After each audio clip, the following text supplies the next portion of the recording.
قل لو كان البحر مدادا لكلمات ربي لنفد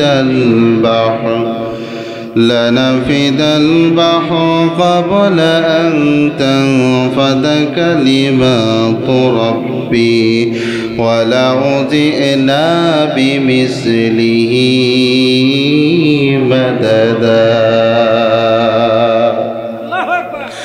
আল্লাহ রাব্বুল আলামিন ডাকতে বলেন, এই পুরো পৃথিবীময়, এই পুরো পৃথিবীর মধ্যে যতগুলো নদী নালা আছে, যত সমুদ্র আছে, সব সমুদ্র, সব নদী নালাগুলোকে, সব নদী নালা সমুদ্রের পানিগুলোকে যদি কালি বানানো হয়, এবং এই পৃথিবীর মধ্যে যতগুলো বৃক্ষ আছে, গাছপালা আছে, সমস্ত বৃক্ষ আর এই গাছপালাগুলোকে যদি কলম বানানো হয় আর আল্লাহর শুকরিয়া আদায় লেখা শুরু করা হয়, আল্লাহর নিয়ামতগুলো লেখা শুরু করা হয়, এক সময় এই পুরা সমুদ্র সব পানিগুলা এক সময় শুকিয়ে যাবে, আর গাছপালা যা কিছু আছে এই কলমগুলো এক সময় ক্ষয় হয়ে যাবে।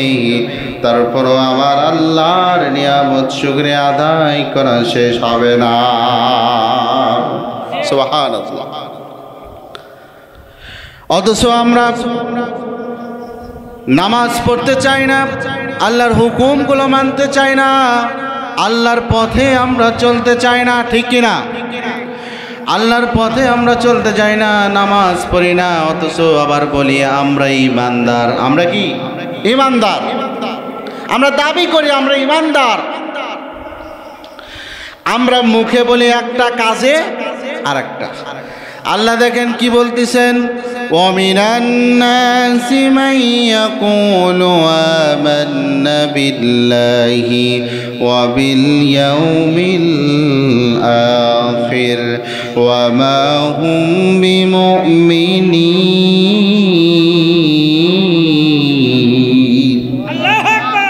আল্লাহ পাক রব্বুল আলামিন বলতেছেন, দুনিয়ার মধ্যে এমন কিছু মানুষ আছে, এমন কিছু লোক আছে, যেই লোকগুলা বলে আমরা ঈমানদার, আমরা ঈমান এনেছি, আল্লাহকে বিশ্বাস করি, রাসূলকে বিশ্বাস করি, সব কিছুই আমরা মানি, কিন্তু তারা মুখে এইটা বলে, অন্তরে তারা ওইটা মানে না। তারা মুখে এইটা বলে, অন্তরে তারা ওইটা মানে না, অথচ তারা এইভাবেই চলাফেরা করে, এই কথাগুলো বলেই যে আমরা আল্লাহর দলে আছি, আল্লাহর পথে আছি, এই কথাগুলো তারা বলে বেড়ায়। কিন্তু আসলে আমাদের কর্তব্য হলো এইটা যে আমরা মুখেও যেটা বলবো, অন্তরেও সেটা রাখবো। এইটাই হলো ঈমানদারের পরিচয়। বলি সুবহানাল্লাহ। এইটাই হলো ঈমানদারের পরিচয়। আমরা মুখে যেটা বলবো আমাদের অন্তরেও সেটা থাকতে হবে। আমরা সবসময় আল্লাহর ভয় করব, আল্লাহর আইন মেনে চলবো, রাসূলের সুন্নাহ মেনে চলবো, অথচ আমরা আল্লাহর আইনও মানি না, রাসূলের সুন্নাহও মানি না। আমরা দেখেন অনেকেরই বাসায় আল্লাহর পবিত্র কালাম কোরআন আছে না নাই? সবার বাসায় আছে। এই কোরআনটা মানুষের বাড়িতে যে খোঁজ নিয়ে দেখেন, আল্লাহর যে পবিত্র কালাম, যে কোরআন ধুলা বালু পড়ে একাকার হয়ে গেছে, কোনোদিন ওই কোরআনটা নামায়ও না, বুকে আঁকলে ধরেও না, চুমাও খায় না, আবার কোরআনটা তেলাওয়াত করে না। এই কোরআনটা হাসরের মাঠে আপনার জন্য জাহান্নামের কারণ হয়ে দাঁড়াবে, জান্নাত থেকে বাধা দিবে। কেন? কারণ আপনার কালাম, আল্লাহর কালাম কোরআনটাকে সে তেলাওয়াত করে নেয়, পড়ে নাই, যত্ন নেয় নাই। আমরা দুনিয়ার সব আইন মানতে রাজি, যদি বলি যে কোরআনের শুরু থেকে নিয়ে 1 নাম্বার থেকে 114টি সূরা, এই 114টি সূরার মধ্যে আল্লাহ যা কিছু লিখেছে সব কিছু মেনে, নিয়ম কানুন মেনে নিজেদের জীবনটা পরিচালনা করেন, সমাজ পরিচালনা করেন, রাষ্ট্র পরিচালনা করেন, এই কথা বললেই কিছু লোকের মনে হবে যে না হুজুর আর চলবে না, ওটা বাদ। কথা বলে মনে করবে যে ওইটা আর চলবে না। তারা বলে যে হুজুর কোরআন থাক, কোরআন একটা সাইড করে দেন, ওটা বাদ দিয়ে দেন, ওই আয়াতই বাদ দেন। কই আল্লাহর কাছে তো যা বললেন না যে আল্লাহ এই যে আয়াত দিয়েছেন, এই আয়াতটা আপাতত কাটিয়ে দেন, বাদ দেন, এই আয়াত আর শুনতে ভালো লাগে না। বলছিলেন যত স্লিপ সব হুজুরে গেছে, হুজুর এই আয়াতই বাদ দেন, এটা চলবে না। আল্লাহ পাক রব্বুল আলামিন, ছোট্ট একটা উদাহরণ, এই যে এখানে মাইক চলতেছে, লাইট চলতেছে, আমি মাইকে কথা বলতেছি, কথাটা বাহিরে যাচ্ছে। আচ্ছা বলেন তো, আমি যদি এখান থেকে শুধু দোয়া করে আল্লাহ এই মাইকটা বন্ধ হয়ে যাক, এই লাইটগুলো বন্ধ করে দাও, বন্ধ হবে? হবে? হবে না। কারণ মাইকম্যানের কাছে কি আছে? সুইচ আছে, আছে না নাই? মাইকম্যান বললো হুজুর খামাখা দোয়া করার দরকার কি, আমাকে বললেই সুইচ অফ করে দিলে মাইক বন্ধ হয়ে যাবে। তা আল্লাহর কাছেও কোরআনের একটা কি আছে? সুইচ আছে। বাংলাদেশে যতই আপনি চিন্তা করেন যে কোরআনকে বাদ দিব, কোরআন চলবে না, কোরআনের ও আয়াত বাদ দিব, কোরআন পাশে রেখে দিব, ও পড়ব না, কোরআনকে আউট করে দিব, বিলুপ্ত করে দিব, আপনি যতই লাফালাফি করেন, আল্লাহ বলতেছে সুইচ আমার হাতে, তুই যতই লাফালাফি কর ওই কোরআন বন্ধ করতে পারবি না। আল্লাহ বলতেছে সুইচ আমার হাতে, আমি সুইচ অফ করা না পর্যন্ত এই কোরআন তোর অফ করতে পারবি না। বহুতবার চেষ্টা করেছিল কোরআনটাকে বাদ দেওয়ার, কোরআনটাকে বিলুপ্ত করার, কিন্তু তারা পারে নাই। কসমিন কারা তারা পারবেও না। কারণ এই বাংলার জমিনে পুরা পৃথিবীময় আল্লাহ বলতেছেন যে পৃষ্ঠার লেখাটা যদি মুছে ফেলো, আমি ছোট ছোট বাচ্চার সিনার মধ্যে, অন্তরের মধ্যে 30 পারা কোরআন আমি বিদ্যমান করে দিয়েছি বলি সুবহানাল্লাহ। দেখে আজকাল দেখে আশ্চর্য লাগে। কিছুদিন আগে মাদ্রাসার একটা ছাত্র 4 বছর বয়স, ওর সিনার মধ্যে আল্লাহ 30টা পারা কোরআন ঢুকাই দিয়েছে বলি সুবহানাল্লাহ। কিভাবে কোরআন বন্ধ করবে? আমার প্রিয় ভাইরা, এই জন্য আল্লাহর হুকুম আমাদের মানতে হবে। আল্লাহ যেরকম কোরআনে বলতেছেন যে আল্লাহর হুকুম মানলে আমাদের কি লাভ, হুকুম মানলে আমরা কই যাব? আল্লাহর হুকুম আহকাম সব কিছু মানলে আমরা যাব জান্নাতে বলি সুবহানাল্লাহ। আল্লাহ রাব্বুল আলামিন বলেন, ইন্নাল্লাযীনা আমানু ওয়া আমিলুস সালিহাতি কানাত লাহুম জান্নাতুল ফিরদাউসি নুজুলা। আল্লাহু আকবার। আল্লাহ রাব্বুল আলামিন ডাকতে বলেন যে যারা মুমিন, যারা ঈমানদার, এই মুমিন ঈমানদার যারা আমার আইন মেনে চলে, আমার কথাগুলো মেনে চলে, আল্লাহর কথা মেনে চলে, রাসূলের সুন্নাহকে যারা মেনে চলে, আমি আল্লাহ পাক রব্বুল আলামিন তাদের জন্য শুধু জান্নাত নয়, সর্বোচ্চ জান্নাত, জান্নাতুল ফিরদাউস তাদের আমলনামায় দিয়ে দিই। সুবহানাল্লাহ। এই জন্য আমাদের কর্তব্য হলো ঈমানটাকে মজবুত করতে হবে। আল্লাহ কোরআনের মধ্যে ঈমান কিভাবে আনবেন সব ডিটেলস দিয়ে দিয়েছে, রহমত দিয়ে দিয়েছে, বরকত দিয়ে দিয়েছে, সব কিছু আল্লাহ কোরআনে দিয়েছে। আল্লাহ বলতেছেন ওয়ানাজ্জালনা আলাইকাল কিতাবা তিবয়ানাল লিকুল্লি শাইইন ওয়া হুদাও ওয়া রাহমাতাও ওয়া বুশরা লিল মুসলিমিন।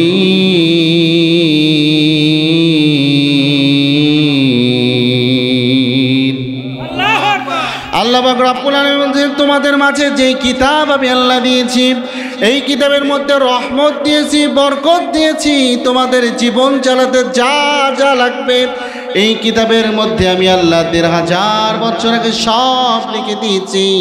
এই কিতাবের অনুযায়ী যদি তোমরা নিজেদের জীবনটাকে পরিচালনা করতে পারো, বাস্তবায়ন করতে পারো, আমি আল্লাহ পাক রব্বুল আলামিন ঘোষণা দিয়ে দিলাম, আমি আল্লাহ পাক রব্বুল আলামিন ঘোষণা দিয়ে দিলাম তোমাদেরকে আমি আল্লাহ পাক রব্বুল আলামিন আমার রাসূলের সাথে জান্নাত দিয়ে দিব। তাহলে আমাদের কর্তব্য হলো আল্লাহর কোরআনের আহকাম, নিয়ম কানুন, আল্লাহ কি বলেছেন আমাদের সব কিছু মেনে চলা। যেমন আল্লাহর এক সাহাবী, এই সাহাবীকে ইসলাম ধর্ম গ্রহণ করার জন্য তার কিছু দলবল এই খবরটা পেল অমুক জনে ইসলাম ধর্ম গ্রহণ করেছে। এই ইসলাম ধর্ম যে গ্রহণ করেছে, এই ইসলাম ধর্ম থেকে বাদ দিতে হবে, ইসলাম ধর্ম থেকে ওকে টানিয়ে আনতে হবে। আগে যে দলে ছিল ওই দলেই তাকে আনতে হবে। এইটা করার জন্য তারা তাকে হুমকি দিল, ধামকি দিল, বলল যে ইসলাম ধর্ম বাদ দাও, মুসলমানের ধর্ম বাদ দাও, এগুলো সব বাদ দিয়ে তোমরা আমার দলে চলে আসো, তুমি আমার দলে চলে আসো। আগে যেরকম আমার দলে থাকা অবস্থায় চেয়ার পেয়েছিলা, বড় বড় ক্ষমতা পেয়েছিলা, এর থেকেও দ্বিগুণ ক্ষমতা আমি তোমাকে দিব, তবে শর্ত একটাই, ঈমানটাকে বাদ দিতে হবে, মুসলমানের কাজকর্ম বাদ দিতে হবে, আল্লাহকে ভুলে যেতে হবে। কিন্তু যেই ব্যক্তি আল্লাহকে ভুলে যাবে, যার কথা বলা হচ্ছে, সে বলতেছে আমি তো ঈমান একবার গ্রহণ করেছি, কালেমা পড়েছি, এই ঈমান গ্রহণ করার পর ঈমানের মধ্যে এত মজা, কালেমার মধ্যে এত মজা, আমি এটা ছাড়তে পারবো না। বলতেছে ভালো করে ভাবো, তুমি যদি এটা না ছাড়ো তোমাকে আমরা মেরে ফেলবো, কর্তন করে ফেলবো। বলতেছে আমাকে যদি তোমরা মেরেও ফেলো, তারপরও আমি আল্লাহর দ্বীন, আল্লাহর ইসলাম, আল্লাহর কোরআন থেকে আমি এক পাও পিছু সরব না। তাদের ঈমানটা মজবুত কেমন। এরপরে এই কথা বলার সাথে সাথে তাকে বলল ঠিক আছে তোমাকে আমরা মেরে ফেলবো, চলো। এরপরে তাকে নিয়ে যাওয়া হলো, সাহাবীর নাম ছিল খুবাইব রাদিয়াল্লাহু তাআলা আনহু। খুবাইব রাদিয়াল্লাহু তাআলা আনহুকে নিয়ে যাওয়া হলো। নিয়ে যাওয়ার পরে এই খুবাইব রাদিয়াল্লাহু তাআলা আনহুকে বলতেছে তোমাকে এখনই মেরে ফেলবো, এখনো তোমাকে সময় দিচ্ছি, ওই আল্লাহর রাস্তা বাদ দাও, রাসূলের সুন্নাহ বাদ দাও, ঈমান বাদ দাও, দিয়ে আমাদের পূর্বের ধর্মে আবার তুমি ফিরে আসো। বলতেছে আমাকে যদি তোমরা মেরেও ফেলো আমার কোনো সমস্যা নেই, তারপরও আমি ঈমান ছাড়ব না। শর্ত হলো একটা, আমি তোমাদের থেকে একটু সময় নিতে চাই। কিসের জন্য? বলতেছে আমি একটু সময় নেব এই জন্য আমি 2 রাকাত একটু নামাজ আদায় করে বলি সুবহানাল্লাহ, আমি 2 রাকাত নামাজ আদায় করতে চাই, আমাকে একটু সময় দাও। 2 রাকাত নামাজ আদায়ের সময় দেওয়া হলো। নামাজ আদায় করে আল্লাহর কাছে দোয়া করে এবার দাঁড়িয়ে বলল ঠিক আছে তোমরা আমার সাথে যা যা করবা করতে পারো, আমি প্রস্তুত। বলি সুবহানাল্লাহ, আমি প্রস্তুত আছি। আবারও তাকে বলা হলো যে এখনো সময় আছে, আল্লাহর দ্বীনকে তুমি ভুলে যাও। বলতেছে আমি ভুলতে পারবো না, যা করার তাই করো, কোনো সমস্যা নেই। এই কথা বলার সাথে সাথে কাফেরদের একটা লোক ওই সাহাবী খুবাইব রাদিয়াল্লাহু তাআলা আনহুর ডান হাতে একটা কোপ দিলেন, দেওয়ার সাথে সাথে ডান হাত খুলে গেল। এরপরে বাম হাতে একটা কোপ দিলেন, বাম হাতও খুলে গেল। এবার বলতেছে খুবাইব তোমার 2টা হাত কেটে দিলাম, তুমি এখনো স্বীকার করো, না হলে তোমাকে কতল করে ফেলবো, মেরে ফেলবো। এবার খুবাইব রাদিয়াল্লাহু তাআলা আনহুকে এরপরে পাতে যখন কোপ দেওয়া শুরু করবে, খুবাইব রাদিয়াল্লাহু তাআলা আনহু শুধু হাসতেই থাকে আর হাসতেই থাকে। কাফেররা বলতেছে হাত কেটে ফেললাম, রক্ত ঝরঝর করে পড়ে, এই কেন হাসে, কেমন বান্দা, এ হাসতেছে কেন?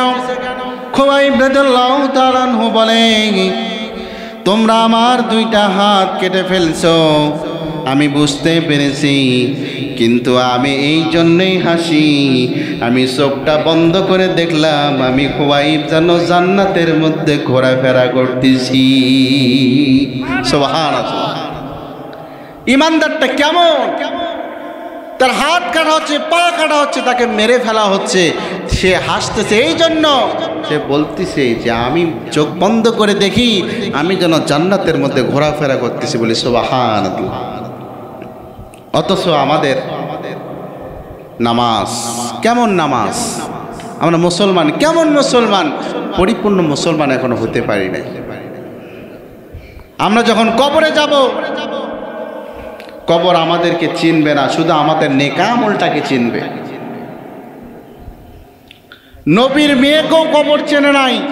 হযরতে ফাতেমা রাদিয়াল্লাহু তাআলা আনহা, আবু যর রাদিয়াল্লাহু তাআলা আনহু যখন কবরটাকে খনন করতেছিলেন, খনন করার পর আবু যর গিফারি রাদিয়াল্লাহু তাআলা আনহু বলতেছিলেন যে এই কবরে, তোমার এই কবরে আজকে কাকে রাখা হবে তুমি কি জানো? কবরে জবান দিয়ে বলল যে না, আমি জানি না। বলতেছে তোমার মধ্যে আজকে রাখা হবে বিশ্বনবী হযরত মুহাম্মদ রাসূলুল্লাহ সাল্লাল্লাহু আলাইহি সাল্লামের কন্যাকে। বলি সুবহানাল্লাহ। তখন কবর বলতেছে যে আমার মধ্যে বিশ্বনবীর কন্যা থাকুক আর যেই থাকুক, তার আমল যদি ভালো হয় আমি কবর তার জন্য প্রশস্ত হয়ে যাবে। বলি সুবহানাল্লাহ। আর যদি তার আমল খারাপ হয় তাহলে আমি কবরটাকে চাপ দিতে থাকি। তা আপনি চিন্তা করে দেখেন, আপনার আমলটা কি এখনো পরিপূর্ণ হয়েছে? আপনি কি পরিপূর্ণ ইমানদার হতে পেরেছেন? এখনো পরিপূর্ণ ইমানদার হন নাই। তো আসেন, আপনাদের কাছে অনুরোধ যে পরিপূর্ণ ইমানদার হয়ে আমরা যেন কবরে যাইতে পারি, সেই নিয়ত আপনাদের করতে হবে। সালাত আদায় করতে হবে 5 ওয়াক্ত। আমরা সালাতে প্রত্যেকটা দিন সূরাতুল ফাতিহা তেলাওয়াত করি, আল্লাহর শুকরিয়া আদায় তেলাওয়াত করি, প্রত্যেক দিনই বলি। কিন্তু ওই সূরা ফাতিহার যদি অর্থই আপনি জানতেন, আমার মনে হয় না ওই সূরা ফাতিহার অর্থ জানার পরেও আপনি বেকার রাস্তায় চলতেন বা ঈমান পরিপূর্ণ না এনে চলাফেরা করতেন। আমার এটা মনে হয় না। কারণ যেমন আল্লাহ পাক রব্বুল আলামিন বলেন, ইয়াকা না'বুদু ওয়া ইয়াকা নাস্তাঈন। আল্লাহু আকবার। আল্লাহ পাক রব্বুল আলামিন বলেন, আমরাই বলতেছি ইয়াকা না'বুদু ওয়া ইয়াকা নাস্তাঈন, আমরা তোমার ইবাদত করি, তোমারই গোলামি করি। আমরা বলি না এই কথা? সূরা ফাতিহায় এই আয়াতটা দেখবেন, অর্থ আমরা তোমারই গোলামি করি, তোমারই দাসত্ব করি, তোমারই বন্দেগী করি, তোমার ছাড়া অন্য কারো দাসত্ব বন্দেগী আমরা করি না। ইহদিনাস সিরাতাল মুস্তাকিম। আল্লাহ আমাদেরকে তাহলে সঠিক পথ দেখান, সোজা রাস্তা দেখান। আল্লাহ বারবার বলতেছে ঠিক আছে, সোজা রাস্তা তোকে দেখাবো। তোর সামনে যে সংবিধান দিয়েছি, যে কোরআনটা আমি দিয়েছি, ওই কোরআনটা শুরু থেকে পড়া শুরু কর, শেষ পর্যন্ত পড়তে থাক, বুঝে বুঝে পড়। পড়ার পরে ওই মধ্যে যা কিছু আমি লিখে দিয়েছি, এর আইন নিয়ম কানুন মেনে তুই যদি চলতে পারিস, আমি আল্লাহ পাক রব্বুল আলামিন তোকে জান্নাত দিয়ে দিব। সুবহানাল্লাহ। কিন্তু আমরা ওই যে তেলাওয়াত করতেছি, ফজরে তেলাওয়াত করি, জহরে তেলাওয়াত করি, আসরে তেলাওয়াত করি, মাগরিবে তেলাওয়াত করি, ইশারে তেলাওয়াত করি, তেলাওয়াত করতেছি ঠিক, বলতেছি প্রতিদিনই বলতেছি যে আমরা তোমারই গোলামি করি, তোমারই দাসত্ব করি, আমাদেরকে সঠিক রাস্তা দেখান। বলার পরে নামাজ শেষ হলেই আমরা বেকার রাস্তায় দৌড় দিই। কথা বলেন ঠিক কিনা?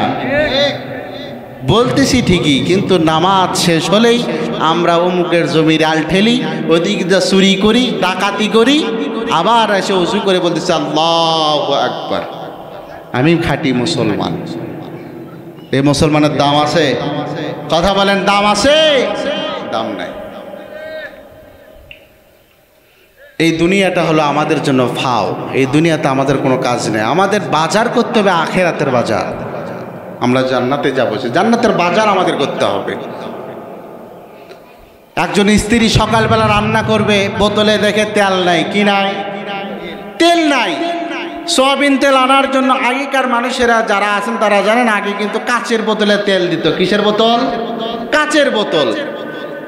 এই কাচের বোতলে তেল আনার জন্য স্ত্রী স্বামীকে তেলের বোতলটা দিছে, দিয়ে বলতেছে প্রাণের স্বামী যাও আজকে একটু তেল নিয়ে আসো, রান্না করতে হবে, রান্নার জন্য তেল নাই। সেই স্ত্রীর কথা শুনে সে তেল আনার জন্য চলে গেলেন। তেল আনার জন্য যে দোকানদারের কাছে যখন গেলেন, যে দোকানদারকে বলতেছেন আমার এই বোতলে একটু তেল দেন। কি দেন? তেল দেন। তো পুরা বোতল ভরে তেল দিছে। তেল দেওয়ার পরে আপনারা জানেন আগেকার দোকানদাররা তেল দেওয়ার পরে সামান্য একটু তেল ফ্রি দিত, ফাও দিত। দিত না? দিত। ভালোবাসার খাতিরে কি দিত? ফাও দিত, ফ্রি দিত। দিত না? দিত। তো এখন চিন্তা করছে যে আমার যে টাকার তেল, ওই টাকার তেল নিয়ে পুরা বোতল ভরে গেছে, এখন ফাও আর ফ্রি নেওয়ার জায়গা নাই। তো চিন্তা করতে সকালবেলা ফ্রি তেল দিয়ে হলো এক তরকারি হবে। ফ্রি তেল কি ছাড়া যায়? বাঙালি কি ফ্রি জিনিস ছাড়ে? ছাড়ে না। ও চিন্তা ভাবনা করে এখন বলছে ফ্রি তেল কোথায় নেই, কোথায় নেই। হঠাৎ করে দেখবেন যে কাঁচের বোতলের নিচে কিন্তু একটু গর্ত থাকে, থাকে না? থাকে। ও এখন কি করছে, ওই কাঁচের বোতলটা নিয়ে এই কাঁচের বোতলে মুখটা ভালো করে লাগায়া কাঁচের বোতলটাকে উল্টা করছে, করে এখন দোকানদারকে বলতেছে ভাই আমাকে এই জায়গায় একটু ফ্রি তেল দেন, ফাও তেল দেন। কিন্তু ফাও ছাড়া যাবে না। আল্লাহর কি কাজ, ওই ফাও তেল নিয়ে এভাবে যাচ্ছে, বোতলের মুখ কি নিচের দিকে, কাঁচের বোতলের মুখ কিন্তু ভালোভাবে লাগে না, ওইভাবে যাচ্ছে। যাইতে যাতে আল্লাহর কি কাজ, ওই বোতলের মুখটা নিচ থেকে খুলে ভেতরে সব তেল পড়ে গেছে। বাসায় যাই স্ত্রীকে বলতে, স্ত্রী তেল নিয়ে এসেছি। বলতে তেল কোথায়? সব তেল তো তুমি উপর করে নিয়ে এসছো। বলতেছে তেল তো অরিজিনালটা পড়ে গেছে, তবে ফ্রি তেলটা আছে। তাহলে আমাদের ইমান অরিজিনালটা চলে গেছে, ফ্রি ইমান নিয়ে আমরা ঘোরাফেরা করতেছি আর বলতেছে আমরা ইমানদার। অরিজিনাল ইমান কি পড়ে গেছে, চলে গেছে, আমরা জানি না। ফ্রি ইমান নিয়ে আমরা ঘুরতেছি।